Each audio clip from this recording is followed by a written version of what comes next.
ముద్రగడ పద్మనాభానికి కూతురు క్రాంతి ఎదురుతిరిగారు.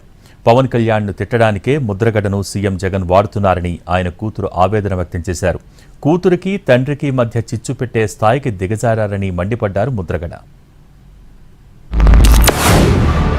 మా నాన్నగారు ఒక బాధాకరమైన ఛాలెంజ్ చేశారు.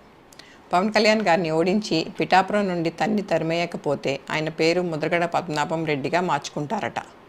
ఈ కాన్సెప్ట్ ఏంటో నాకు అసలు అర్థం కాలేదు. ఆయన ప్రకటన ముద్రగడ అభిమానులకు సైతం నచ్చలేదు.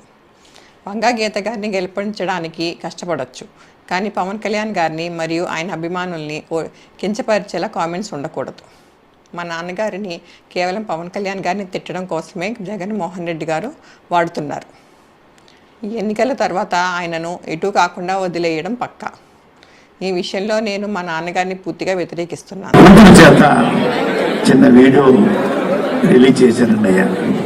నా కూతురు నా ప్రాపర్టీ కాదండి, పెళ్ళి అవనంత వరకు నా ప్రాపర్టీ, పెళ్ళి అయిన తర్వాత అత్తవారి ప్రాపర్టీ. కొడుకైతే సొంత పార్టీ అండి. తండ్రి ఆధ్వర్యంలో కొడుకు తప్పు చేస్తే తండ్రికి చెడ్డ, కానీ నా కూతురు చేత పెళ్ళైన అమ్మాయి అయ్యా వారి ప్రాపర్టీ చేత నా మీద బ్యాడ్గా చెప్పించారండి. ఎంత బ్యాడ్గా చెప్పినా జగన్ గారికి సేవకుడిగా ఉంటానో అంత తిరగలేదు.